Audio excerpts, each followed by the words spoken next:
5ನೇ 15ನೇ ವಚನವನ್ನು ನಾವು ಓದ್ಕೊಳ್ಳೋಣ. ನಂಬಿಕೆಯಿಂದ ಮಾಡಿದ ಪ್ರಾರ್ಥನೆಯು ರೋಗಿಯನ್ನು ರಕ್ಷಿಸುವುದು, ಕರ್ತನು ಅವನನ್ನು ಎಬ್ಬಿಸುವನು, ಮತ್ತು ಪಾಪ ಮಾಡಿದವನಾಗಿದ್ದರೆ ಅದು ಪರಿಹಾರವಾಗುವುದು. 16ನೇ ವಚನ, ಹೀಗಿರಲು ನೀವು ಸ್ವಸ್ಥವಾಗಬೇಕಾದರೆ ನಿಮ್ಮ ಪಾಪಗಳನ್ನು ಒಬ್ಬರಿಗೊಬ್ಬರು ಅರಿಕೆ ಮಾಡಿ ಒಬ್ಬರಿಗೋಸ್ಕರ ಒಬ್ಬರು ದೇವರನ್ನು ಪ್ರಾರ್ಥಿಸಿರಿ. ನೀತಿವಂತನ ಅತ್ಯಾಸಕ್ತಿಯುಳ್ಳ ವಿಜ್ಞಾಪನೆಯು ಬಹುಬಲವಾಗಿದೆ. ಎಲಿಯನು ನಮ್ಮಂತ ಸ್ವಭಾವವುಳ್ಳವನಾಗಿದ್ದನು.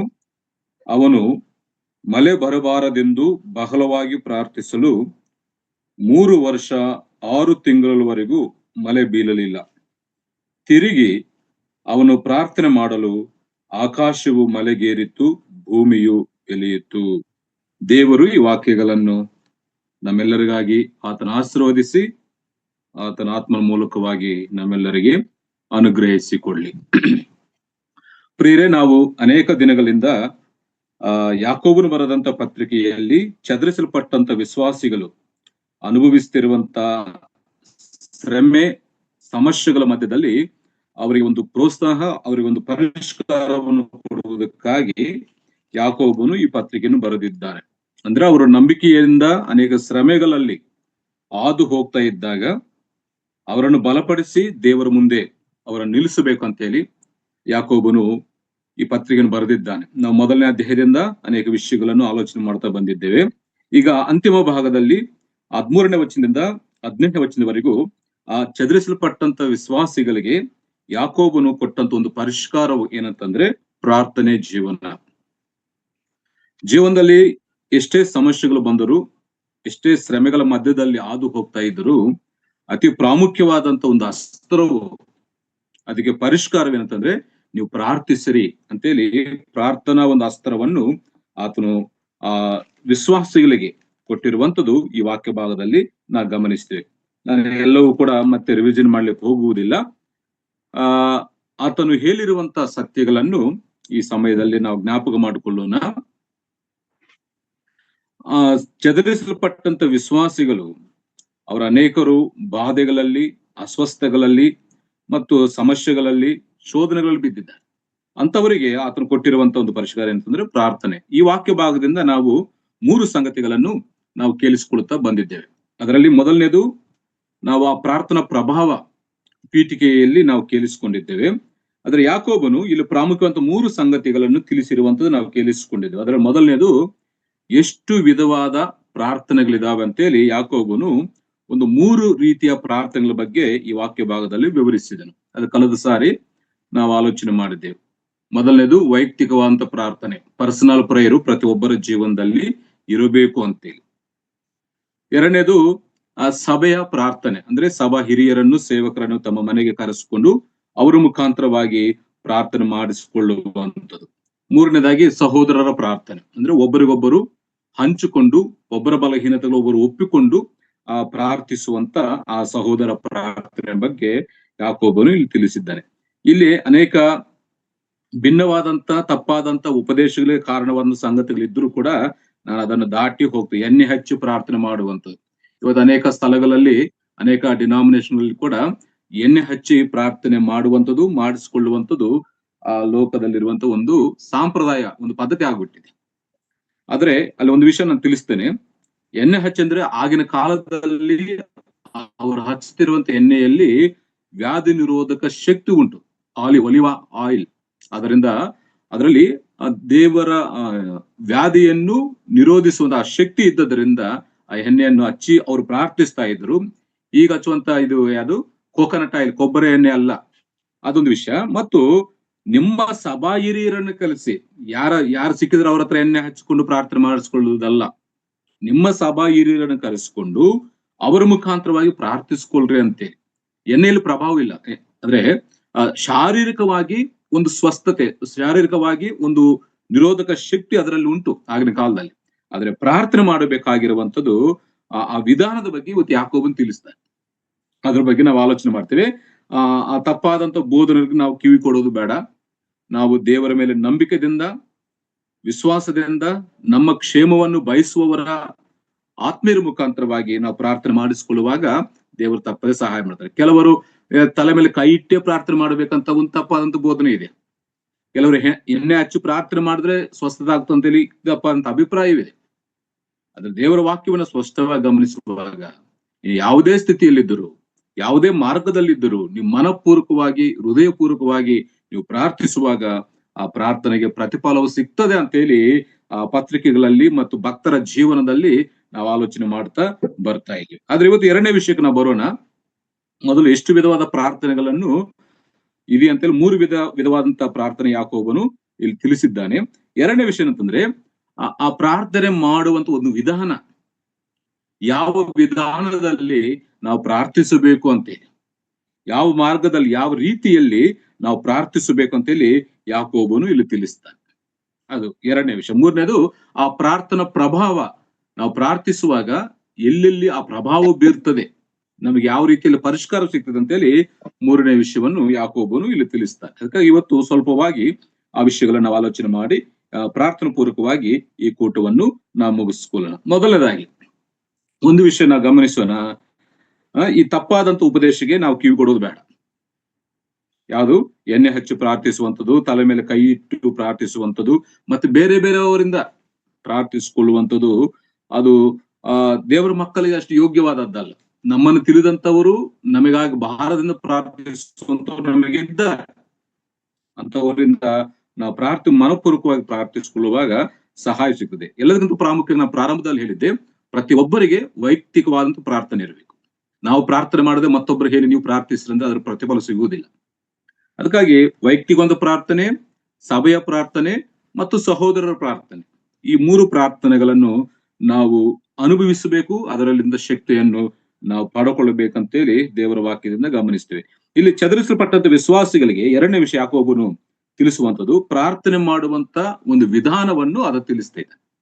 ಅದಕ್ಕಾಗಿ ಅದನ್ನು ಒಂದು 4 ರೀತಿಯಂತ ವಿಧಾನವನ್ನು ಯಾವ ರೀತಿಯಾಗಿ ಪ್ರಾರ್ಥಿಸಬೇಕು, ಯಾವುದರಿಂದ ಪ್ರಾರ್ಥಿಸಬೇಕಂತೇಳಿ ಒಂದು 4 ರೀತಿಯಾದಂತ ವಿಷಯಗಳನ್ನು ಯಾಕೋಬನು ಇಲ್ಲಿ ತಿಳಿಸ್ತಾನೆ. ಮೊದಲನೇದು ನೋಡ್ರಿ, 15ನೇ ವಚನದಲ್ಲಿ ಆತನ ಹೇಳ್ತಾನೆ, ನಂಬಿಕೆಯಿಂದ ಮಾಡಿದ ಪ್ರಾರ್ಥನೆಯು ರೋಗಿಯನ್ನು ರಕ್ಷಿಸುವುದು, ಕರ್ತನು ಅವನನ್ನು ಎಬ್ಬಿಸುವನು, ಮತ್ತು ಪಾಪ ಮಾಡಿದವನಾಗಿದ್ದರೆ ಅದು ಪರಿಹಾರವಾಗುವುದು. ಮೊದಲ ಒಂದು ರೀತಿ, ಯಾವ ರೀತಿಯಾಗಿ ಯಾವ ವಿಧಾನದಲ್ಲಿ ನಾವು ಪ್ರಾರ್ಥಿಸಬೇಕು ಅಂತ ನಾವು ನೋಡುವಾಗ ಇಲ್ಲಿ ಯಾಕೋಬನು ಹೇಳುವಂತ ಮಾತು, ನಂಬಿಕೆದಿಂದ ಪ್ರಾರ್ಥಿಸಿರಿ. ಈ ವಿಷಯಕ್ಕೆ ಹೋಗುವುದಕ್ಕಿಂತ ಮುಂಚೆ ಇನ್ನೊಂದು ವಿಷಯ ತಿಳಿಸ್ತೇನೆ. ಕೆಲವರು ಈ ಪ್ರಾರ್ಥನಾ ವಿಧಾನದಲ್ಲಿ ಕೆಲವೊಂದು ನಾವು ಮೊಣಕಾಲೂರು ಪ್ರಾರ್ಥಿಸಬೇಕು ಮತ್ತು ನಿಂತುಕೊಂಡು ಪ್ರಾರ್ಥಿಸಬೇಕು, ಕೆಲವು ಅದು ವಿಧಾನ, ತುಂಬಾ ವಿಧಾನಗಳಿದಾವೆ. ಶಾರೀರಿಕವಾದಂತ ಆ ರೀತಿಗೆ ನಾನು ಹೋಗ್ತಾ ಇಲ್ಲ. ನಾವು ಹೇಗೆ ನಿಂತುಕೊಂಡು ಪ್ರಾರ್ಥಿಸಿದ್ರು, ಮಲಗಿಕೊಂಡು ಪ್ರಾರ್ಥಿಸಿದ್ರು, ಮೊಣಕಾಲೂರು ಪ್ರಾರ್ಥಿಸಿದ್ರು, ನಮ್ಮ ಪರಿಸ್ಥಿತಿಗೆ ತಕ್ಕ ಹಾಗೆ ನಾವು ಪ್ರಾರ್ಥಿಸುವಾಗ ದೇವರು ಸಹಾಯ ಮಾಡ್ತಾನೆ. ಕೆಲವರಿಗೆ ಅನಾರೋಗ್ಯ ಇರ್ತದೆ, ಎದ್ದೇಳಲಿಕ್ಕೆ ಆಗುವುದೇ ಇಲ್ಲ, ಅವ್ರು ಮಂಚದ ಮೇಲೆ ಮಲಗಿ ಪ್ರಾರ್ಥಿಸುವಂತವ್ರು ಇದ್ದಾರೆ. ಕೆಲವರು ಮೊಣಕಾಲು ಊರ್ಲಿಕ್ಕೆ ಆಗ್ತಾ ಇಲ್ಲ, ಕೆಲವರು ಹಾಗೆ ಕೂತ್ಕೊಂಡು ಪ್ರಾರ್ಥಿಸ್ತಾರೆ. ಅದು ಮುಖ್ಯ ಅಲ್ಲ. ಈ ಶಾರೀರಿಕವಾದಂತ ರೀತಿ ಅದು ಮುಖ್ಯವಲ್ಲ. ನಾವು ನಮ್ಮ ಪರಿಸ್ಥಿತಿ, ನಾವ್ ಯಾವ ಪರಿಸ್ಥಿತಿಯಲ್ಲಿದ್ದೇವೋ ಆ ಪರಿಸ್ಥಿತಿಯನ್ನು ದೇವರು ನೋಡ್ತಾರೆ. ಕೆಲವರು ಅನಾರೋಗ್ಯದಲ್ಲಿದ್ರು ಕೂಡ ಮೊಣಕಾಲೂರೇ ಪ್ರಾರ್ಥಿಸಬೇಕಂತ ಹೇಳಿ, ಒಳ್ಳೆ ಆರೋಗ್ಯ ಇದ್ರೆ ಮಾಡುವುದ್ರಿಂದ ತಪ್ಪೇನಿಲ್ಲ. ಈಗ ಅನಾರೋಗ್ಯ ಇದೆ, ಅದಕ್ಕಾಗಿ ಪ್ರಾರ್ಥಿಸ್ತಾ ಇದ್ದೇವೆ. ಅದಕ್ಕಾಗಿ ಈ ಶಾರೀರಿಕವಾದಂತ ರೀತಿ ವಿಧಾನಗಳ ಬಗ್ಗೆ ಯಾಕೋಬನು ಇಲ್ಲಿ ವಿವರಣೆ ಮಾಡ್ತಾ ಇಲ್ಲ. ಆದ್ರೆ ನಿಮ್ಮ ಪ್ರಾರ್ಥನೆ ಹೇಗಿರಬೇಕು ಅಂತೇಳಿ ಆತ್ಮಿಕವಾದಂತ ಒಂದು ವಿಧಾನದ ಬಗ್ಗೆ ತಿಳಿಸ್ತಾರೆ. ಆತ್ಮಿಕವಾದಂತ ಒಂದು ವಿಧಾನದ ಬಗ್ಗೆ ಅದರಲ್ಲಿ ಮೊದಲನೇದು, ನಂಬಿಕೆದಿಂದ ಪ್ರಾರ್ಥಿಸಿರಿ.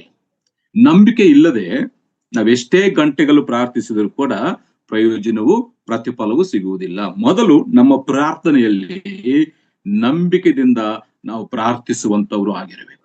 ನಂಬಿಕೆಯಿಂದ ಪ್ರಾರ್ಥಿಸುವಾಗ ಅದಕ್ಕೆ ಅವರನ್ನು ರಕ್ಷಿಸುತ್ತಾನೆ, ಅದು ಪ್ರತಿಫಲವು ಬರುತ್ತದೆ ಅಂತೇಳಿ ಕೆಲವು ವಚನದಲ್ಲಿ ಓದ್ತೇವೆ. ನಂಬಿಕೆಯಿಂದ ಪ್ರಾರ್ಥಿಸಬೇಕು.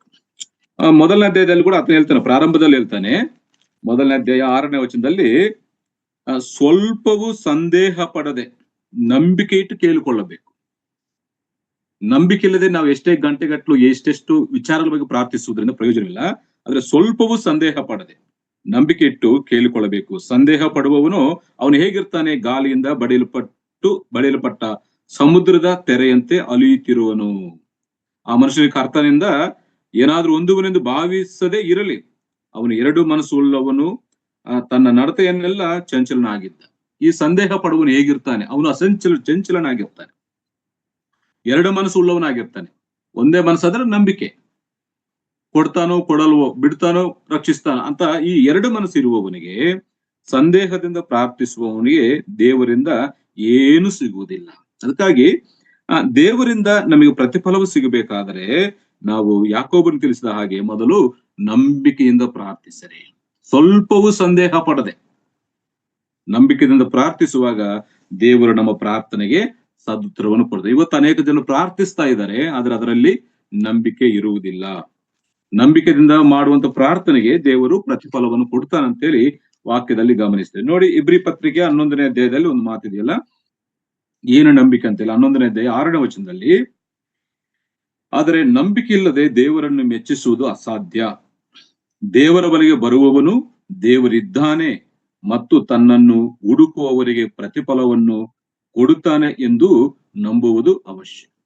ದೇವರ ಬಳಿಗೆ ಬರುವಂತವನು ಮೊದಲು ದೇವರನ್ನು ಮೆಚ್ಚಿಸಬೇಕು. ನಂಬಿಕೆ ಇಲ್ಲದೆ ದೇವರನ್ನು ಮೆಚ್ಚಿಸಲಿಕ್ಕೆ ಸಾಧ್ಯವಿಲ್ಲ.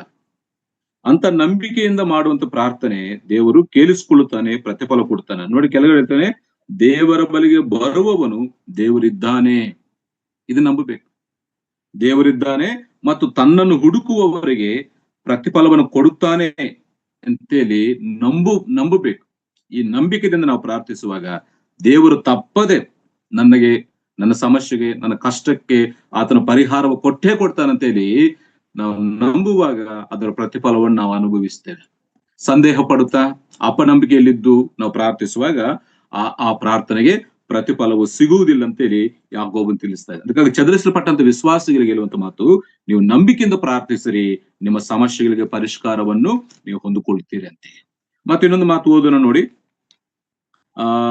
ಮೊದಲನೇ ಯೋಹಾನ ಪತ್ರಿಕೆ 5ನೇ ಅಧ್ಯಾಯ, 14ನೇ ವಚನ ಒಂದು ಮಾತಿದೆಯಲ್ಲ, ಮತ್ತು ನಾವು ದೇವರ ಚಿತ್ತಾನುಸಾರವಾಗಿ ಏನಾದರೂ ಬೇಡಿಕೊಂಡರೆ ಆತನು ನಮ್ಮ ವಿಜ್ಞಾಪನೆಯನ್ನು ಕೇಳುತ್ತಾನೆಂಬ ಧೈರ್ಯವು ಆತನ ವಿಷಯವಾಗಿ ನಮಗುಂಟು.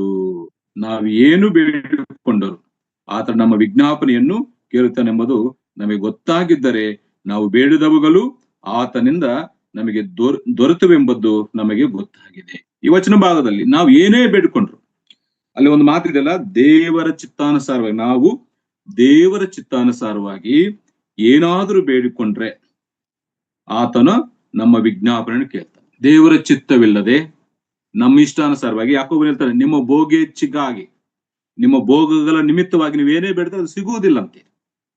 ನಮ್ಮ ಪ್ರಾರ್ಥನೆಯಲ್ಲಿ ಮೊದಲು ದೇವರ ಚಿತ್ತ, ನಂಬಿಕೆ ಮತ್ತು ದೇವರ ಚಿತ್ತ, ದೇವರ ನಿನಗಿಷ್ಟ, ನಿನ್ನ ಚಿತ್ತವಾದ್ರೆ ನನಗೆ ಕೂಡ ಅಂತೇಳಿ ಚಿತ್ತಾನುಸಾರವಾಗಿ ನಾವ್ ಏನೇ ಬೇಡಿದ್ರು ಕೂಡ ಆತನು ಏನ್ ಮಾಡ್ತಾನೆ, ಕೇಳ್ತಾನೆ ಅಂತ ಒಂದು ಧೈರ್ಯ ನಮಗಿದೆ ಅಂತೇಳಿ ಇಲ್ಲಿ ಯೋಹಾನ್ ತಿಳಿಸುವಂಥದ್ದು. ಕೇಳ್ತಾನೆಂಬ ಧೈರ್ಯವು ಆತನ ವಿಷಯವಾಗಿ, ಆತನಂದ್ರೆ ಯೇಸು ಕ್ರಿಸ್ತನ ವಿಷಯವಾಗಿ ನಮಗೋಸ್ಕರ ವಿಜ್ಞಾಪನೆ ಮಾಡುವಂತ ನಮ್ಮ ಕರ್ತನು ದೇವರ ಬಳಿಯಲ್ಲಿದ್ದಾನೆ. ಆತನ ವಿಷಯವಾಗಿ ನಮಗೆ ಧೈರ್ಯ ಉಂಟು. ನಾವೇನೇ ಬೇಡಿಕೊಂಡ್ರು ಕೂಡ ದೇವರ ಚಿತ್ತಾನುಸಾರವಾಗಿ ನಂಬಿಕೆಯಿಂದ ನಾವು ಬೇಡಿಕೊಳ್ಳುವಾಗ ನಮಗೆ ತಪ್ಪದೆ ನಮ್ಮ ಪ್ರಾರ್ಥನೆಗೆ ಪ್ರತಿಫಲವು, ನಮ್ಮ ಸಮಸ್ಯೆಗೆ ಪರಿಷ್ಕಾರವನ್ನು ನಾವು ಹೊಂದಿಕೊಳ್ಳಬಹುದು ಅಂತೇಳಿ ಯಾಕೋಬನು ತನ್ನ ವಿಶ್ವಾಸಿಗಳಿಗೆ ಆತನು ಬರೆದಂತ ಮಾತು. ಅದಕ್ಕಾಗಿ ನಂಬಿಕೆಯಿಂದ ಮಾಡುವಂತ ಪ್ರಾರ್ಥನೆ ಅದು ಪ್ರತಿಫಲವನ್ನು ನಾವು ಅನುಭವಿಸುವಂತದ್ದು ಆಗ್ತದೆ. ಅದಕ್ಕಾಗಿ ಯೇಸು ಸ್ವಾಮಿಗಳು ಒಂದು ಮಾತು ಹೇಳ್ತಾನೆ ಇದಕ್ಕೆ ಸಂಬಂಧಪಟ್ಟಾಗಿ, ನಂಬಿಕೆಯಿಂದ ಮಾಡುವಂತ ಪ್ರಾರ್ಥನೆ ಹೇಗಿರಬೇಕಂತೇಳಿ. ಮತ್ತಾಯನ ಬರೆದ ಸುವಾರ್ತೆ 21ನೇ ಅಧ್ಯಾಯ, ಮತ್ತಾಯನು ಬರೆದಿರುವಂತ ಸುವಾರ್ತೆ 21ನೇ ಅಧ್ಯಾಯ, ಮೊದಲು ನಾನು 22ನೇ ವಚನ ನಾನು ಓದ್ತೀನಿ. 21ನೇ ಅಧ್ಯಾಯ 22ನೇ ವಚನ. ನೀವು ನಂಬಿಕೊಂಡು ಪ್ರಾರ್ಥನೆಯಲ್ಲಿ ಏನೇನು ಬೇಡಿಕೊಳ್ಳುವಿರೋ ಅದನ್ನೆಲ್ಲ ಹೊಂದುವಿರಿ ಅಂದನು. ಇಲ್ಲಿ ಯೇಸು ಸ್ವಾಮಿ ಹೇಳಿರುವಂತ ಮಾತು, ನೀವು ಮೊದಲು ನಂಬಿಕೊಂಡು ಪ್ರಾರ್ಥನೆಯಲ್ಲಿ ಏನೇನು ಬೇಡಿಕೊಳ್ಳುವಿರೋ ಅದನ್ನೆಲ್ಲ ಹೊಂದುವಿರಿ ಅಂದನು. ಅಲ್ಲಿ ಒಂದು ಸನ್ನಿವೇಶ ತಿಳಿಸ್ತಾನೆ. ಅಂಜೂರದ ಮರದ ವಿಚಾರದಲ್ಲಿ ನಾವು 18ನೇ ವಚನದ ಆ ವಾಕ್ಯ ಓದಬೇಕು. ಅಂಜೂರದ ಮರ ಹತ್ರ ಬರುವಾಗ ಅಲ್ಲಿ ಬರೀ ಎಲೆಗಳು ಮಾತ್ರ ಇರ್ತವೆ, ಫಲ ಇರುವುದಿಲ್ಲ.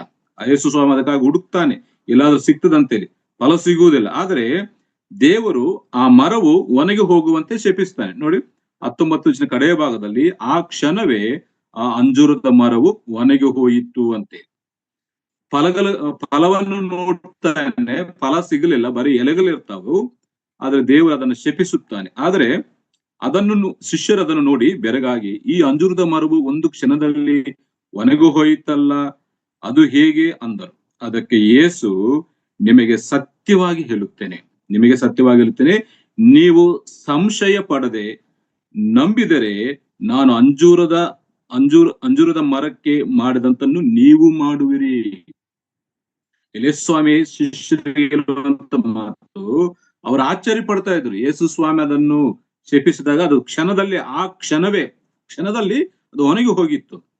ಅದನ್ನು ನೋಡಿ ಆಶ್ಚರ್ಯ ಪಟ್ಟಂತ ಶಿಷ್ಯರಿಗೆ ಸ್ವಾಮಿ ಇರುವಂತ ಮಾತು, ನಿಮಗೆ ಸತ್ಯವಾಗಿ ಹೇಳುತ್ತೇನೆ, ನೀವು ಸಂಶಯ ಪಡದೆ, ಅನುಮಾನ ಪಡದೆ, ಅಪನಂಬಿಕೆ ಇಲ್ಲದೆ ನೀವು ನಂಬಿದರೆ ಆ ಅಂಜೂರ ಮರಕ್ಕೆ ಮಾಡಿದ್ದನ್ನು ನೀವು ಮಾಡ್ತೀರಿ. ಅಂತ ಅರ್ಥ ಶಿಷ್ಯರಿಗೆ ಹೇಳುವಂತ, ನೀವು ನಂಬಿಕೆಯಿಂದ ಪ್ರಾರ್ಥಿಸುವಾಗ, ಸಂಶಯವಿಲ್ಲದೆ ನಂಬಿಕೆಯಿಂದ ಪ್ರಾರ್ಥಿಸುವಾಗ ನೀವು ಕೂಡ ಇಂಥ ಕಾರ್ಯಗಳನ್ನು ಮಾಡ್ಲಿಕ್ಕೆ ಸಾಧ್ಯ ಅಂತೇಳಿ.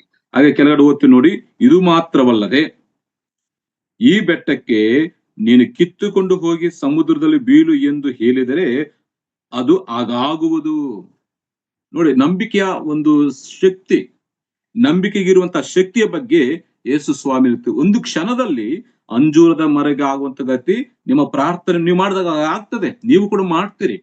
ಮತ್ತೆ ಇನ್ನೊಂದು ಉದಾಹರಣೆ ತಿಳಿಸ್ತಾನೆ, ಈ ಬೆಟ್ಟ ಕಿತ್ತುಕೊಂಡು ಹೋಗಿ ಸಮುದ್ರದಲ್ಲಿ ಬೀಳು ಎಂದು ಹೇಳಿದ್ರೆ ಅದು ಹಾಗೆ ಆಗ್ತದೆ. ನಂಬಿಕೆಗೆ ಅಷ್ಟು ಶಕ್ತಿ ಇದೆ ಅಂತೇಳಿ ಯೇಸು ಸ್ವಾಮಿ ತಿಳಿಸ್ತಾರೆ. ಅದಕ್ಕಾಗಿ ಹಳೆ ಕಾಲದಲ್ಲಿ ಒಬ್ಬ ಅಜ್ಜಿ ಬಗ್ಗೆ ಹೇಳ್ತಾರೆ, ಈ ವಾಕ್ಯವನ್ನು ಆಧಾರ ಮಾಡಿಕೊಂಡು, ಅಯ್ಯೋ ನಾನು ಪ್ರಾರ್ಥನೆ ಮಾಡಿದ್ರೆ ಬೆಟ್ಟ ಹೋಗಿ ಸಮುದ್ರದಲ್ಲಿ ಬೀಳುತ್ತಂತೇಳಿ ಆಕೆ ಏನ್ ಮಾಡ್ತಾಳೆ, ಪ್ರತಿದಿನ ಒಂದು ಬೆಟ್ಟದ ಹತ್ರ ಹೋಗಿ ಅಲ್ಲಿ ಪ್ರಾರ್ಥನೆ ಮಾಡ್ತಾಳಂತೆ. ಪ್ರಾರ್ಥನೆ ಮಾಡಿ ಕಣ್ಣು ತೆರೆದು ನೋಡಿ, ಅಯ್ಯೋ ಇನ್ನೂ ಬೆಟ್ಟ ಹೋಗ್ಲಿಲ್ಲ ಅಂತೇಳಿ ಆಗ ನೋಡ್ತಾ ಇರ್ತಾರೆ. ಪ್ರಾರ್ಥನೆ ಮಾಡ್ತಾರೆ, ಈ ಬೆಟ್ಟ ಹೋಗಿ ಸಮುದ್ರದಲ್ಲಿ ಬೀಳ್ಬೇಕಂತೇಳಿ ಪ್ರಾರ್ಥನೆ ಮುಗಿದ ಮೇಲೆ ನೋಡುತ್ತಾರೆ, ಇನ್ನೂ ಹೋಗ್ಲಿಲ್ಲ ಅಂತ. ಅಂದ್ರೆ ಅರ್ಥ, ಆಕೆ ಅಪನಂಬಿಕೆಯಿಂದ ಹೋಗುತ್ತದೋ ಇರುತ್ತದೋ, ಇಲ್ಲೇ ಇದೆಯೋ ಇಲ್ಲ ಸಮುದ್ರದಲ್ಲಿ ಬಿದ್ದಿದೆಯೋ ಅಂತೇಳಿ ಅಪನಂಬಿಕೆ, ಆ ಸಂಶಯ ಇದ್ದದ್ರಿಂದ ಏನಾಗ್ತದೆ, ಅದು ಆಗುವುದಿಲ್ಲ. ಅದಕ್ಕಾಗಿ ಇಲ್ಲಿ ಯೇಸುಸ್ವಾಮಿ ಹೇಳುವಂತ ಮಾತು, ನೀವು ಸಂಶಯ ಪಡೆದ ನಂಬಿದರೆ ನಾನು ಅಂಜೂರದ ಮರಕ್ಕೆ ಮಾಡಿದಂತದನ್ನು ನೀವು ಮಾಡುವಿರಿ. ಅದಕ್ಕಾಗಿ 22ನೇ ವಚನದಲ್ಲಿ, ನೀವು ನಂಬಿಕೊಂಡು ಪ್ರಾರ್ಥನೆಯಲ್ಲಿ ಏನೇನು ಬೇಡಿಕೊಳ್ಳುವಿರೋ ಅದನ್ನೆಲ್ಲ ಹೊಂದುವಿರಿ ಎಂದು ಆಜ್ಞೆ. ಅದಕ್ಕಾಗಿ ನಾನು ಹೇಳಿಕ್ಕೆ ಇಷ್ಟಪಟ್ಟೆ ಒಂದೇ ಒಂದು ಮಾತು, ನಾವು ಮಾಡುವಂತ ಪ್ರಾರ್ಥನೆಗಳಲ್ಲಿ ನಂಬಿಕೆ ಇರಬೇಕು ಮತ್ತು ದೇವರ ಚಿತ್ತಾನುಸಾರವಾಗಿ ನಾವು ಪ್ರಾರ್ಥಿಸಬೇಕು. ನಮಗೆ ಅನೇಕ ಅವಶ್ಯಕತೆಗಳು ಇರ್ತಾವೆ, ಅನೇಕ ಕಷ್ಟ ನಷ್ಟ ದುಃಖ ಸಮಸ್ಯೆಗಳು ಇರ್ತವೆ. ಕೆಲವು ದೇವರ ಮುಖಾಂತರವಾಗಿ ಬರ್ತವೆ, ಕೆಲವೊಂದು ನಮ್ಮ ಅವಿಧೇಯತೆಯಿಂದ ಬರ್ತವೆ, ಕೆಲವೊಂದು ಲೋಕದ ಸಮಸ್ಯೆಯಿಂದ ಬರ್ತದೆ, ಕೆಲವೊಂದು ಸೈತಾನದಿಂದ ಬರ್ತವೆ. ಆದ್ರೆ ಇವೆಲ್ಲ ವಿಷಯಗಳಲ್ಲಿ ನಾವು ದೇವರ ಚಿತ್ತಕ್ಕೆ ಒಪ್ಪಿಸಿ ನಾವು ಪ್ರಾರ್ಥಿಸುವಾಗ, ನಂಬಿಕೆಯಿಂದ ಪ್ರಾರ್ಥಿಸುವಾಗ ನಮ್ಮ ಪ್ರಾರ್ಥನೆಗೆ ಆತನು ಪ್ರತಿಫಲವನ್ನು ಕೊಡುವಂತ ದೇವರಾಗಿದೆ. ಅದಕ್ಕಾಗಿ ಪ್ರಿಯರೇ, ನಾನು ಹೇಳಿಕ್ಕೆ ಇಷ್ಟಪಟ್ಟಿದ್ದು, ಇಲ್ಲಿ ಯಾಕೋಬನು ತಾನು ಚದರಿಸಲ್ಪಟ್ಟಂತ ವಿಶ್ವಾಸಗಳಿಗೆ ಕೊಟ್ಟಂತ ಒಂದು ಅಸ್ತ್ರವೇನಂತಂದ್ರೆ, ಯಾವ ರೀತಿಯಾಗಿ ನೀವು ಪ್ರಾರ್ಥಿಸಬೇಕು, ನಂಬಿಕೆಯಿಂದ ಮಾಡ್ರಿ. ನಂಬಿಕೆಯಿಂದ ಮಾಡಿದ ಪ್ರಾರ್ಥನೆಗೆ ರೋಗಿಯನ್ನು ರಕ್ಷಿಸುವುದು, ಕರ್ತನ ಅವನನ್ನು ಎಬ್ಬಿಸುವನು ಮತ್ತು ಪಾಪ ಮಾಡಿದವನಾಗಿದ್ರೆ ಅದು ಪರಿಹಾರವಾಗ್ತದೆ. ಪ್ರಾರ್ಥನೆಗೆ ಪ್ರತಿಫಲ, ನಂಬಿಕೆಯಿಂದ ಮಾಡುವಂತ ಪ್ರಾರ್ಥನೆಗೆ ಪ್ರತಿಫಲ. ಅದಕ್ಕಾಗಿ ನಮ್ಮ ಪ್ರಾರ್ಥನೆಗಳಲ್ಲಿ ನಂಬಿಕೆಯಿಂದ ನಾವು ಪ್ರಾರ್ಥಿಸುವಂತವರು ನಾವಾಗಿರೋಣ. ಗಂಟೆಗಟ್ಟಲೆ ಪ್ರಾರ್ಥನೆ ಸಮಯವಿದ್ರೆ ಮಾಡ್ರಿ, ತಪ್ಪಲ್ಲ. ಆದ್ರೆ ನಾವು ಒಂದು ಕ್ಷಣದಲ್ಲಿ ಪ್ರಾರ್ಥನೆ ಮಾಡೋದು ದೇವರು ಸಹಾಯ ಮಾಡ್ತಾರೆ. ಯಾವುದರಿಂದ? ನಂಬಿಕೆಯಿಂದ. ಕೆಲವರು ದೀರ್ಘವಾಗಿ ಪ್ರಾರ್ಥನೆ ಮಾಡಿದ್ರೆ ದೇವರು ಕೇಳ್ತಾನೆ ಅಂತ ನೆನೆಸ್ತಾರೆ. ಮತ ಬರೆಸುವ 6ನೇದಲ್ಲಿ ಯೇಸುಸ್ವಾಮಿ ಹೇಳ್ತಾನೆ, ಅವ್ರು ದೀರ್ಘವಾಗಿಯೂ ಉದ್ದವಾಗಿಯೂ ದೊಡ್ಡ ದೊಡ್ಡ ಪದಗಳನ್ನು ಬಳಸಿ ಪ್ರಾರ್ಥನೆ ಮಾಡೋದು ದೇವರು ಕೇಳ್ತಾನೆ ಅಂತೇಳಿ ಮಾಡುವಂತವ್ರು ಕೂಡ ಇದ್ದಾರೆ. ಒಂದೇ ಕ್ಷಣದಲ್ಲಿ ಪ್ರಾರ್ಥನೆ ಮಾಡಿ ದೇವರಿಂದ ಪ್ರತಿಫಲವನ್ನು ಪಡ್ಕೊಂಡು ಹೋಗೋರು ಕೂಡ ಇದ್ದಾರೆ. ಅದು ದೀರ್ಘವಾಗಿ ಮಾಡಿದ್ರು, ಒಂದೇ ಕ್ಷಣ ಮಾಡಿದ್ರು ಕೂಡ ಅದರಲ್ಲಿ ನಮ್ಗೆ ಇರಬೇಕಾಗಿರುವಂತದ್ದು ನಂಬಿಕೆ. ನೆಹೆಮೀಯನು ಒಂದೇ ಕ್ಷಣದಲ್ಲಿ ಪ್ರಾರ್ಥನೆ ಮಾಡ್ತಾನೆ. ಅರಸನ ಮುಂದೆ ಪಲ್ಯವನ್ನು, ಊಟವನ್ನು ಕೊಡುವಂತ ಸಂದರ್ಭದಲ್ಲಿ ಆ ಕ್ಷಣದಲ್ಲಿ ಪ್ರಾರ್ಥನೆ ಮಾಡಿ ಪಾತ್ರೆಯನ್ನು ಅರಸನಿಗೆ ಕೊಡುವಂಥದ್ದು. ದೇವರು ಪ್ರತಿಫಲ ಕೊಟ್ಟಿದ್ದಾನೆ. ಅದಕ್ಕಾಗಿ ನಾವು ಎಷ್ಟು ಉದ್ದ ಮಾಡಿದ್ದೇವೆ, ಎಷ್ಟು ಚಿಕ್ಕದಾಗಿ ಮಾಡಿದ್ದು ಪ್ರಾಮುಖ್ಯವಲ್ಲ. ಅದರಲ್ಲಿ ನಂಬಿಕೆ ಇದೆಯಾ, ಅದರಲ್ಲಿ ದೇವರ ಚಿತ್ತಾನುಸಾರವಾಗಿದೆಯಾ ಅನ್ನುವಂಥದ್ದೇ ಪ್ರಾಮುಖ್ಯ. ಆ ಪ್ರಾರ್ಥನೆಗೆ ದೇವರು ಪ್ರತಿಫಲವನ್ನು ಕೊಡುವಂತ ದೇವರೇ. ಅದಕ್ಕಾಗಿ ಯಾಕೋಬನು ನಂಬಿಕೆಯಿಂದ ಪ್ರಾರ್ಥಿಸಿರಿ, ಆ ಪ್ರಾರ್ಥನೆ ರೋಗಿಯನ್ನು ರಕ್ಷಿಸುವುದು ಅಂತೇಳಿ. ಆಮೇಲೆ ಎರಡನೇ ವಿಷಯನ ಹಾಗೆ ಸರಳವಾಗಿ ಹೇಳ್ಕೊಂತ ಹೋಗ್ತೀನಿ.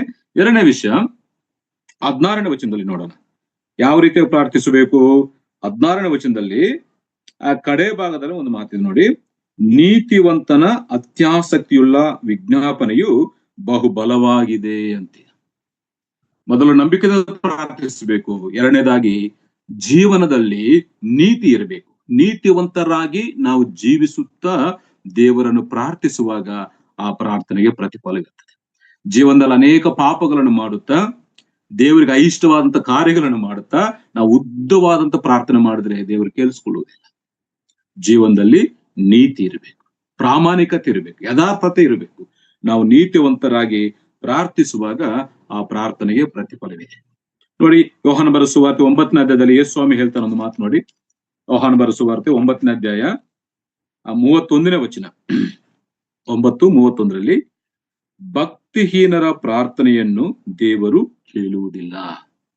ಇನ್ನೊಂದು ಭಾಷೆಯಲ್ಲಿ ಪಾಪಿಗಳ ಪ್ರಾರ್ಥನೆ ದೇವರು ಕೇಳುವುದಿಲ್ಲ, ಅದನ್ನು ಕೇಳಿಸಿಕೊಳ್ಳುವುದಿಲ್ಲ.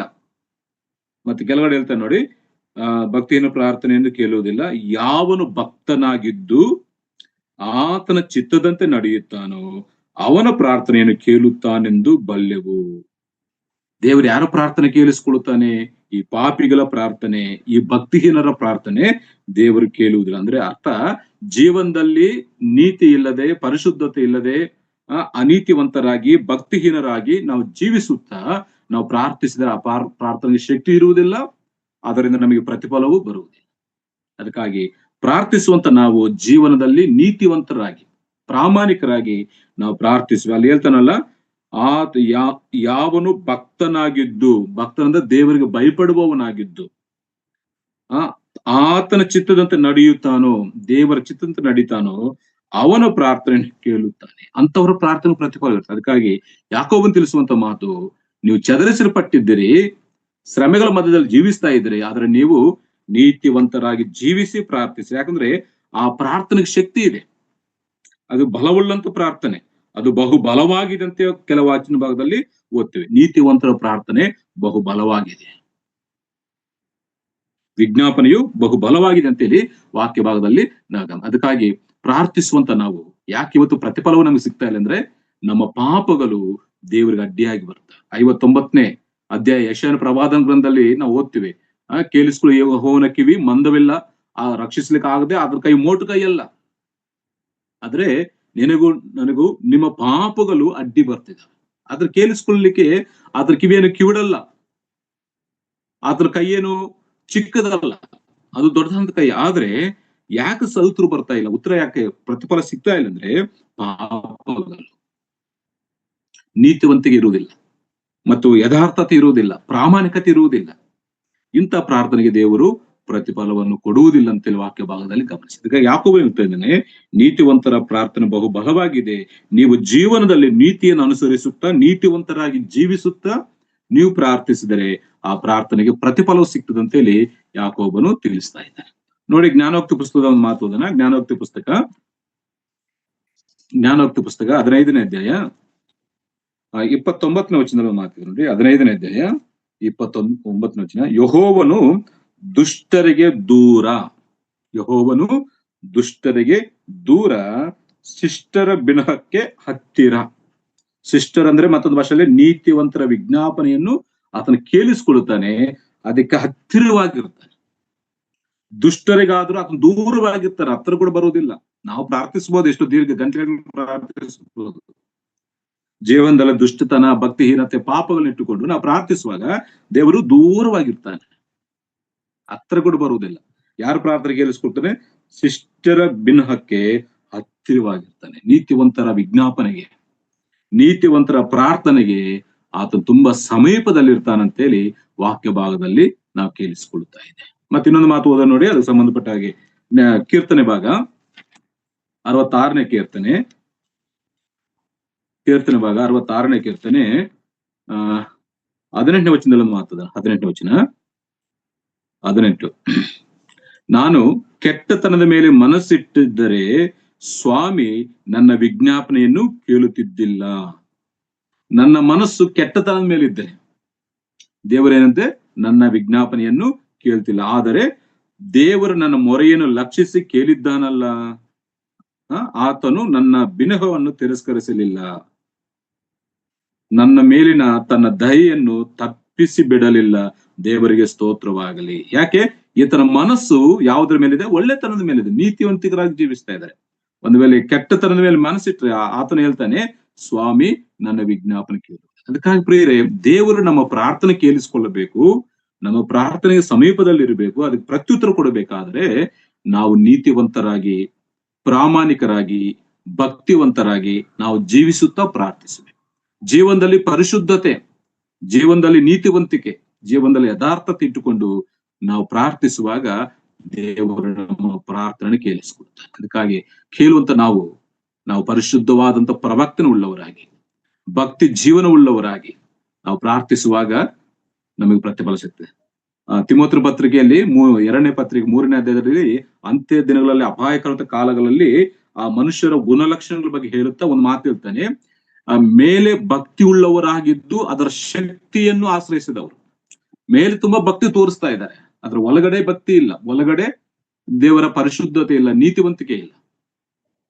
ಮೇಲೆ ಭಕ್ತಿ ತೋರಿಸ್ತಾ ಇದ್ದೇವೆ, ಅದರ ಒಳಗಡೆ ಆ ನೀತಿವಂತಿಕೆ, ದೇವರ ಪರಿಶುದ್ಧತೆ ಇಲ್ಲದೆ ನಮ್ಮ ಮನಸ್ಸು ಕೆಟ್ಟದನ ಮೇಲೆ ಇದ್ದಾಗ ದೇವರು ನಮ್ಮ ಪ್ರಾರ್ಥನೆಯನ್ನು ಕೇಳಿಸಿಕೊಳ್ಳುತ್ತೆ. ಅದಕ್ಕಾಗಿ ಪ್ರಿಯರೇ, 2ನೇ ವಿಷಯ ಯಾಕೋಬನು ತಿಳಿಸುವಂಥದ್ದು, ನೀವು ಪ್ರಾರ್ಥಿಸುವಾಗ ಯಾವ ರೀತಿಯಾಗಿ ಪ್ರಾರ್ಥಿಸಬೇಕು? ನಿಮ್ಮ ಜೀವನದಲ್ಲಿ ನೀತಿವಂತಿಕೆ, ನಿಮ್ಮ ಜೀವನದಲ್ಲಿ ಪರಿಶುದ್ಧತೆ, ನಿಮ್ಮ ಜೀವನದಲ್ಲಿ ಆ ಕೆಟ್ಟದ ಮೇಲೆ ಮನಸ್ಸಿಡದೆ ನಾವು ಪರಿಶುದ್ಧರಾಗಿ ಜೀವಿಸುತ್ತಾ ಪ್ರಾರ್ಥಿಸುವಾಗ ಆ ಪ್ರಾರ್ಥನೆಗೆ ಪ್ರತಿಫಲ ಸಿಗ್ತದಂತೇಳಿ ವಾಕ್ಯ ಭಾಗದಿಂದ ನಾವು ಇದು 2ನೇ ಒಂದು ವಿಧಾನ. ಮೊದಲು ನಂಬಿಕೆಯಿಂದ ಪ್ರಾರ್ಥಿಸಿರಿ, 2 ನೀತಿವಂತರಾಗಿ ಜೀವಿಸುತ್ತಾ ಪ್ರಾರ್ಥಿಸಿರಿ, ಅದು ಬಹು ಬಲವಾದದ್ದು. 3ನೇ ಒಂದು ವಿಧಾನ ಬಗ್ಗೆ ತಿಳಿಸ್ತಾನೆ. ಅದೇ 16ನೇ ವಚನದಲ್ಲಿ, 5ನೇ ಅಧ್ಯಾಯ 16ನೇ ವಚನದಲ್ಲಿ, ಅತ್ಯಾಸಕ್ತಿ ಉಳ್ಳವರಾಗಿ, ಮತ್ತೊಂದು ಭಾಷೆಯನ್ನು ಗಮನಿಸುವಾಗ ಮನಪೂರ್ವಕವಾಗಿ ಪ್ರಾರ್ಥಿಸಿರಿ. ನೀತಿವಂತನ ಮನಪೂರ್ವಕವಂತ ಪ್ರಾರ್ಥನೆ ಬಹು ಬಲವುಳ್ಳದ್ದು. ಜೀವನದಲ್ಲಿ ನೀತಿವಂತಿಗೆ ಇರಬೇಕು. 3ನೇ ವಿಷಯ, ಮನಪೂರ್ವಕವಾಗಿ ಪ್ರಾರ್ಥಿಸಿರಿ, ಮನಪೂರ್ವಕವಾಗಿ ಪ್ರಾರ್ಥಿಸಿರಿ, ಹೃದಯಪೂರ್ವಕವಾಗಿ ಪ್ರಾರ್ಥಿಸಿರಿ. ಅದೇ ಪ್ರಾರಂಭದಲ್ಲಿ ಹೇಳಿದ ಹಾಗೆ ನಂಬಿಕೆ, ಸಂಶಯ ಪಡದೆ, ಅನುಮಾನ ಪಡದೆ ನಾವು ಮನಪೂರ್ವಕವಾಗಿ ಪ್ರಾರ್ಥಿಸಬೇಕು. ಯಾಕಂದ್ರೆ ಅದು ಬಹುಬಲವುಳ್ಳದ್ದು, ಅದು ಬಹುಬಲವುಳ್ಳದ್ದು ಅಂತ ಹೇಳಿ ದೇವರ ವಾಕ್ಯ ಭಾಗದಲ್ಲಿ. 3ನೇ ಒಂದು ವಿಧಾನ, ಮನಪೂರ್ವಕವಾಗಿ ನೀವು ಪ್ರಾರ್ಥಿಸಬೇಕು. ಅದಕ್ಕೆ ಸಂಬಂಧ ಒಂದು ವಚನ ಓದೋಣ. ಕೀರ್ತನೆ ಭಾಗ 145ನೇ ಕೀರ್ತನೆ, 145ನೇ ಕೀರ್ತನೆ 18, 19 ವಚನ ಓದೋಣ. ಯೆಹೋವನಿಗೆ ಮೊರೆಯಿಡುವವರು ಯಥಾರ್ಥವಾಗಿ ಮೊರೆಯಿಡುವುದಾದರೆ ಆತನು ಹತ್ತಿರವಾಗಿ ಇದ್ದಾನೆ, ತನ್ನಲ್ಲಿ ಭಯಭಕ್ತಿಯುಳ್ಳವರ ಇಷ್ಟವನ್ನು ನೆರವೇರಿಸುತ್ತಾನೆ, ಅವರ ಕೂಗನ್ನು ಕೇಳಿ ರಕ್ಷಿಸುತ್ತಾನೆ ಅಂತೇಳಿ. ಪ್ರಿಯರೇ, ಆ ವಾಕ್ಯ ಭಾಗದನ್ನ ಗಮನಿಸ್ತೇವೆ. ಮೊರೆಯಿಡುವಂತವ್ರು ಯಥಾರ್ಥವಾಗಿ, ಹೃದಯಪೂರ್ವಕವಾಗಿ, ಮನಪೂರ್ವಕವಾಗಿ ನಾವು ಪ್ರಾರ್ಥಿಸುವಂತವರಾಗಿರ್ಬೇಕು. ನಂಬಿಕೆಯಿಂದ ಪ್ರಾರ್ಥಿಸಬೇಕು, ನೀತಿವಂತರಾಗಿ ಜೀವಿಸುತ್ತಾ ನಾವು ಪ್ರಾರ್ಥಿಸಬೇಕು, ಮತ್ತು ನಾವು ಮಾಡುವಂಥದ್ದು ಮನಪೂರ್ವಕವಾಗಿ ನಾವು ಪ್ರಾರ್ಥಿಸಬೇಕು. ನೋಡಿ, ಹಳೆ ಒಡಂಬಡಿಕೆಯಲ್ಲಿ ಒಬ್ಬ ಸಹೋದರಿ ಎಷ್ಟು ಮನಪೂರ್ವಕವಾಗಿ ಪ್ರಾರ್ಥಿಸಿದ್ದಲೋ ಒಂದು ಮಾತು ನಾನು ಓದಿಲಿ ಬರ್ತೇನೆ. ಮೊದಲನೇ ಸಮುವೇಲನ ಗ್ರಂಥ 1ನೇ ಅಧ್ಯಾಯ, ಹನ್ನಲ ಬಗ್ಗೆ ನಾವು ಓದ್ತೇವೆ. 1ನೇ ಅಧ್ಯಾಯ 10ನೇ ವಚನ, 1ನೇ ಅಧ್ಯಾಯ 10ನೇ ವಚನದಲ್ಲಿ, ಬಹು ದುಃಖದಿಂದ ಕಣ್ಣೀರು ಸುರಿಸುತ್ತಾ ಯೆಹೋವನನ್ನು ಕುರಿತು ಆಕೆ ಅಲ್ಲಿ ಸ್ತುತಿಸುವಂಥದ್ದು, ಘನಪಡಿಸುವುದು ವಾಕ್ಯದಲ್ಲಿ ಗಮನಿಸ್ತೇವೆ. ಆ ವಚನ ಓದಬೇಕು, ನನ್ನ ಮುಂದೆ ಸಮಯವಿಲ್ಲ. ಆದ್ರೆ ಈ ಸಂದರ್ಭ ನಮಗೆ ಗೊತ್ತು. ಹನ್ನಲಿಗೆ ಮಕ್ಕಳಿರಲಿಲ್ಲ, ಪೆನಿನಲು ಆಕೆಯನ್ನು ತಿರಸ್ಕಾರ ಮಾಡಿ ಮತ್ತೆ ಆಕೆಯನ್ನು ದುಃಖ ಪಡಿಸ್ತಾ ಇರ್ತಾರೆ. ಅಂತ ಸಂದರ್ಭದಲ್ಲಿ ಈ ಹನ್ನಲು ಎದ್ದು ಬಂದು ದೇವರ ಮುಂದೆ ಈ ದೇವಸ್ಥಾನಕ್ಕೆ ಬಂದು, ದೇವಾಲಯಕ್ಕೆ ಬಂದು ಆಕೆ ಪ್ರಾರ್ಥನೆ ಮಾಡ್ತಾ ಇದ್ದಾರೆ. ಯಾವ ರೀತಿಯಾಗಿ? ಬಹು ದುಃಖದಿಂದ ಕಣ್ಣೀರು ಸುರಿಸುತ್ತಾ ಆಕೆ ಪ್ರಾರ್ಥನೆ ಮಾಡಿರುವಂತದ್ದು ವಾಕ್ಯದಲ್ಲಿ ನಾವು ಗಮನಿಸ್ತೀವಿ. 15ನೇ ವಚನದಲ್ಲಿ ನೋಡಿ, 15ನೇ ವಚನದಲ್ಲಿ, ಅದಕ್ಕೆ ಹನ್ನಲು, ಸ್ವಾಮಿ ಹಾಗಲ್ಲ, ನಾನು ಬಹು ದುಃಖ ಪೀಡಿತಳು, ಆಗಿದ್ದಾರೆ. ಮತ್ತು 16ನೇ ವಚನ, ನಿನ್ನ ದಾಸಿಯಾದ ನನ್ನನ್ನು ಅಯೋಗ್ಯಳೆಂದು ನೆನೆಸಬೇಡ, ಈವರೆಗೆ ನನ್ನ ಹೆಚ್ಚಾದ ಚಿಂತೆಯನ್ನು ವ್ಯದೆಯನ್ನು ಅರಿಕೆ ಮಾಡಿಕೊಳ್ಳುತ್ತಿದ್ದೆನು ಎಂದು ಹೇಳಿದರು. ಈ ವಚನ ಭಾಗ ನಾವು ಓದುವಾಗ ನಮ್ಗೆ ಅರ್ಥವಾಗ್ತದೆ, ಅನ್ನಲು ಎಷ್ಟು ದುಃಖದಿಂದ ಕಣ್ಣೀರು ಸುರಿಸುತ್ತಾ ಆ ಹೃದಯವನ್ನು ಆಕೆ ಆ ದೇವರ ಮುಂದೆ ಒಯ್ದಿದ್ದಾಳೆ. ನೀರನ್ನು ಒಯ್ದ ಹಾಗೆ ತನ್ನ ಹೃದಯವನ್ನು ದೇವರ ಮುಂದೆ ಒಯ್ದು ಬಿಟ್ಟಳು. ಮನಪೂರ್ವಕವಾಗಿ ಹೃದಯಪೂರ್ವಕವಾಗಿ ಆಕೆ ಪ್ರಾರ್ಥಿಸಿದ್ದಾಳೆ. ತನ್ನ ಆತ್ಮವನ್ನು ದೇವರ ಮುಂದೆ ಸುರಿಸಿದ್ದ, ತನ್ನ ಹೃದಯವನ್ನು ಆ ದೇವರ ಮುಂದೆ ಸುರಿಸಿದಾಗ ಆ ಪ್ರಾರ್ಥನೆಗೆ ಪ್ರತಿಫಲ ಸಿಕ್ಕಿದೆ. ಆ ವಾಕ್ಯ ಭಾಗದಲ್ಲಿ ನಾವು ಓದ್ತಿವೆ, ಹಾಗೆ ಪ್ರಾರ್ಥನೆ ಮಾಡಿ ಇನ್ನು ದುಃಖ ಪಡದೆ. 18 ವಚನ ಕಡೆಯ ಭಾಗದಲ್ಲಿ ಓದ್ತೀವಿ ನೋಡಿ. ಕಡೆಯ ಭಾಗದಲ್ಲಿ ಆಮೇಲೆ ಆಕೆಯ ಮೋರೆಯಲ್ಲಿ ದುಃಖವು ಕಾಣಲಿಲ್ಲ. ಅಂದ್ರೆ ಅಷ್ಟು ನಂಬಿಕೆಯಿಂದ, ಅಷ್ಟು ಮನಪೂರ್ವಕವಾಗಿ ಆಕೆ ಪ್ರಾರ್ಥಿಸಿದ್ದರಿಂದ ಆಕೆ ಸಂತೋಷವಾಗಿ ಮನೆಗೆ ಹೋಗ್ತಾಳೆ. ದೇವರ ಪ್ರಾರ್ಥನೆಗೆ ಪ್ರತಿಫಲವನ್ನು ಕೊಡ್ತಾನೆ. ನಾನು ಹೇಳಿಕ್ಕೆ ಇಷ್ಟಪಟ್ಟಿದ್ದು, ನಮ್ಮ ಪ್ರಾರ್ಥನೆಗಳಲ್ಲಿ ಏನಿರಬೇಕು? ಮನಪೂರ್ವಕವಾದಂತ ಪ್ರಾರ್ಥನೆ, ಹೃದಯಪೂರ್ವಕವಾಗಿ ಭಾರದಿಂದ ತುಂಬಿರುವಂತ ಪ್ರಾರ್ಥನೆ, ಕಣ್ಣೀರದಿಂದ ತುಂಬಿರುವಂತ ಪ್ರಾರ್ಥನೆ ನಾವು ಮಾಡುವಾಗ ಆ ಪ್ರಾರ್ಥನೆಗೆ ಸದುತ್ತರವು ಬರ್ತದೆ, ಪ್ರತಿಫಲವೂ ಬರ್ತದೆ. 3 ವಿಷಯ ತಿಳಿಸಿದ್ದೆ. ನಂಬಿಕೆಯಿಂದ ಪ್ರಾರ್ಥಿಸೋಣ, ನೀತಿವಂತರಾಗಿ ಜೀವಿಸುತ್ತಾ ಪ್ರಾರ್ಥಿಸೋಣ, ಮತ್ತು ಮನಪೂರ್ವಕವಾಗಿ ಮನಸ್ಸು. ಯೇಸು ಹೇಳ್ತಾನಲ್ಲ, ಮತನ ಬರೆಸುತ್ತ 6ನೇ ಅಧ್ಯಾಯದಲ್ಲಿ, ನಿಮ್ಮ ಕೋಣೆಯೊಳಗೆ ಬಾಗಿಲು ಮುಚ್ಚಿಕೊಂಡು ಅಂತೇಳಿ. ಈಗ ಭಕ್ತರು ಹೇಳ್ತಾರೆ, ಬಾಗಿಲು ಮುಚ್ಚುವುದಕ್ಕಿಂತ ನಿಮ್ಮ ಹೃದಯದ ಬಾಗಿಲನ್ನು ಮುಚ್ಚಿ ಹೃದಯಪೂರ್ವಕವಾಗಿ ದೇವರನ್ನು ಪ್ರಾರ್ಥಿಸಿದಂತೆ. ಅಂದ್ರೆ ಅರ್ಥ, ಹೃದಯದಲ್ಲಿ ಅನೇಕ ವಿಚಾರಗಳನ್ನು ಇಟ್ಟುಕೊಂಡು ಇಲ್ಲಿ ನಾವು ಬಾಯಿಂದ ದೇವರನ್ನು ಪ್ರಾರ್ಥಿಸ್ತಾ ಇರ್ತೇವೆ, ಹೃದಯದಲ್ಲಿ ಮತ್ತೊಂದು ನಡೀತಾ ಇರ್ತದೆ. ಅದು ಬೇಡ. ಅದು ದೇವರು ಹೇಳುವಂಥದ್ದು. ಬಾಯಿಂದ ದೇವರ ಬಗ್ಗೆ ಸ್ತುತಿ ಪದಗಳು, ಪ್ರಾರ್ಥನಾ ಮಾತುಗಳು ಬರ್ತಾ ಇರ್ತವೆ, ಹೃದಯದಲ್ಲಿ ಬೇರೆ ಏನೋ ಒಂದು ಆಲೋಚನೆ. ಆ ರೀತಿ ಮಾಡುವುದರಿಂದ ಅದು ಸದುತ್ತರವು ಸಿಗುವುದಿಲ್ಲ. ಅದಕ್ಕಾಗಿ ಪ್ರಿಯರೇ, ನಮ್ಮ ಪ್ರಾರ್ಥನೆ ಮನಪೂರ್ವಕವಾಗಿ ಹೃದಯಪೂರ್ವಕವಾಗಿ ನಾವು ಮಾಡುವಾಗ, ದುಃಖದಿಂದ ನಾವು ಮಾಡುವಾಗ ಆ ಪ್ರತಿಫಲವು ಬಂದೇ ಬರ್ತದೆ ಅಂತೇಳಿ ಯಾಕೋಬನು ತಿಳಿಸ್ತಾ ಇದ್ದಾನೆ. ಆಮೇಲೆ 17ನೇ ವಚನದಲ್ಲಿ ಮತ್ತೊಂದು ವಿಧಾನ ತಿಳಿಸ್ತಾನೆ. 17ನೇ ವಚನದಲ್ಲಿ, ಏಲಿಯನು ನಮ್ಮಂತ ಸ್ವಭಾವವುಳ್ಳವನಾಗಿದ್ದು ಅವನ ಮಳೆ ಬರಬಾರದು ಬಹಳವಾಗಿ ಪ್ರಾರ್ಥಿಸಲು ಅಂತೇಳಿ.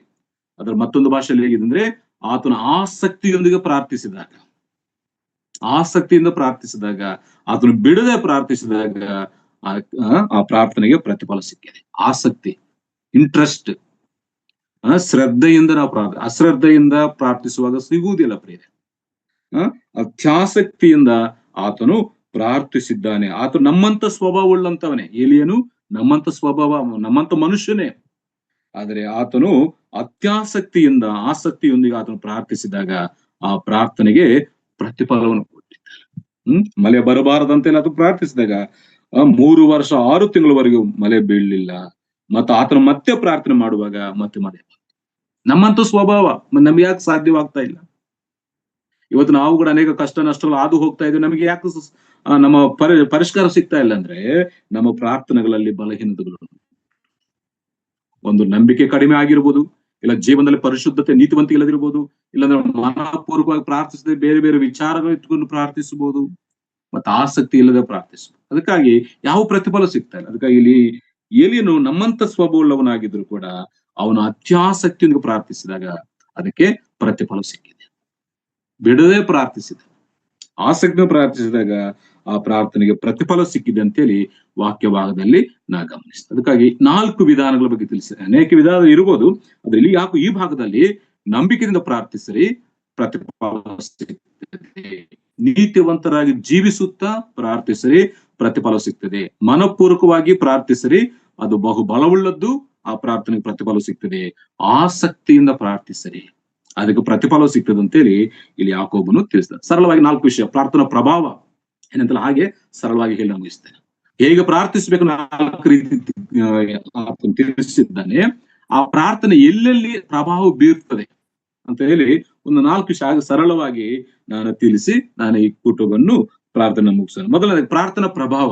ನಾವು ಪ್ರಾರ್ಥಿಸುವಾಗ ಎಲ್ಲಿ ಪ್ರಭಾವ ಬೀಳುತ್ತಂದ್ರೆ 13ನೇ ವಚನದಲ್ಲಿ, ನಿಮ್ಮಲ್ಲಿ ಬಾಧೆ ಪಡುವವನಿದ್ದಾನೋ ಅವನು ದೇವರನ್ನು ಪ್ರಾರ್ಥಿಸಲಿ. ಮೊದಲು ನಮ್ಮ ಶ್ರಮೆಗಳ ಮೇಲೆ, ನಮಗಿರುವಂತಹ ಸಮಸ್ಯೆ, ನಮ್ಮ ಕಷ್ಟದ ಮೇಲೆ ಆ ಪ್ರಾರ್ಥನೆ ಪ್ರಭಾವವನ್ನು ತೋರಿಸ್ತದೆ. ಆ ಪ್ರಾರ್ಥನೆ ಪ್ರಭಾವವನ್ನು ತೋರಿಸುವಂಥದ್ದು. ಅದಕ್ಕೆ ಅನೇಕ ಮನುಷ್ಯ ಕಷ್ಟದಲ್ಲಿ ಪ್ರಾರ್ಥಿಸಿದಾಗ ದೇವರ ಪ್ರಾರ್ಥನೆಗೆ ಉತ್ತರ ಕೊಟ್ಟಿದ್ದಾನೆ. ಆಮೇಲೆ 14ನೇ ವಚನದಲ್ಲಿ ನಮ್ಮ ರೋಗದ ಮೇಲೆ, ಇಲ್ಲಂದ್ರೆ ನಮಗಿರುವಂತ ಕಾಯಿಲೆ ಮೇಲೆ ಅದು ತೋರಿಸುವಂಥದ್ದು. ಶರೀರ ಸಂಬಂಧವಾದ ರೋಗದಲ್ಲಿ ಕೂಡ ಅದು ಪ್ರಭಾವವನ್ನು ತೋರಿಸುವಂತದ್ದಾಗಿದೆ. ಮತ್ತು 16ನೇ ವಚನದಲ್ಲಿ ನಮ್ಮ ಪರಿಶುದ್ಧವಾದಂತ ಜೀವನದ ಮೇಲೆ ಪ್ರಭಾವ ತೋರಿಸ್ತದೆ. ಅಂದ್ರೆ ಪಾಪವು ಪರಿಹಾರವಾಗ್ತದೆ, ಪರಿಶುದ್ಧವಾದಂತ ಜೀವನಕ್ಕೆ ನಮ್ಮನ್ನು ನಡೆಸುವಂತದ್ದಾಗಿದೆ. ಮತ್ತು 17-18 ವಚನಗಳಲ್ಲಿ ನಮ್ಮ ಪರಿಸರದ ಮೇಲೆ ಕೂಡ ಅದು ಪ್ರಭಾವವನ್ನು ತೋರಿಸುವುದು. ಅದಕ್ಕಾಗಿ ಎಲ್ಲದಕ್ಕೋಸ್ಕರ ದೇವರು ಪ್ರಾರ್ಥಿಸುವುದು. ಹಾಗೆ ಹೀಗೆ ನಾನು ಬರ್ಕೊಂಡಿದ್ದೇನೆ, ಪ್ರಾರ್ಥನೆ ಒಬ್ಬ ವ್ಯಕ್ತಿಯನ್ನು ಪರಿಶುದ್ಧವಾದ ಜೀವನಕ್ಕೆ ನಡೆಸುವಂಥದ್ದು, ನಿನ್ನ ಪ್ರಸ್ತುತ ಪರಿಸ್ಥಿತಿಗಳನ್ನು ಕೂಡ ಅದು ಬದಲಾಯಿಸುವಂತದ್ದಾಗಿದೆ. ಅದಕ್ಕಾಗಿ ಪ್ರಿಯರೇ, ಇಂಥ ಪ್ರಾರ್ಥನೆ ಉಳ್ಳವರಾಗಿ ಈ ಭೂಲೋಕದಲ್ಲಿ ನಾವು ಜೀವಿಸೋಣ. ಆ ಪ್ರಾರ್ಥನಾ ಪ್ರಭಾವ ನಮ್ಮ ಅನುದಿನದ ಜೀವನದಲ್ಲಿ ನಾವು ಅನುಭವಿಸುತ್ತಾ ದೇವರ ನಾಮದ ಮಹಿಮೆಗಾಗಿ ನಾವು ಈ ಲೋಕದಲ್ಲಿ ಜೀವಿಸೋಣ. ಬರ್ಲಿಕ್ಕೆ ಸಮೀಪದಲ್ಲಿದ್ದಾನೆ. ನಾವು ಆಸಕ್ತಿ ಉಳ್ಳವರಾಗಿ, ಭಕ್ತಿ ಉಳ್ಳವರಾಗಿ, ನಂಬಿಕೆಯಿಂದ ದೇವರ ಎದುರು ನೋಡೋಣ. ಆ ರೀತಿಯಾಗಿ ಜೀವಿಸಲಿಕ್ಕೆ ದೇವರ ಆತ್ಮನು ನಮ್ಮೆಲ್ಲ ಸಹಾಯ ಮಾಡಲಿ. ದೇವರ ಕೊಟ್ಟಂತ ಮಾತನ್ನು ಮುಗಿಸ್ತಾ ನಿಮ್ಮೆಲ್ಲರಿಗೆ ನಾನು ಧನ್ಯವಾದ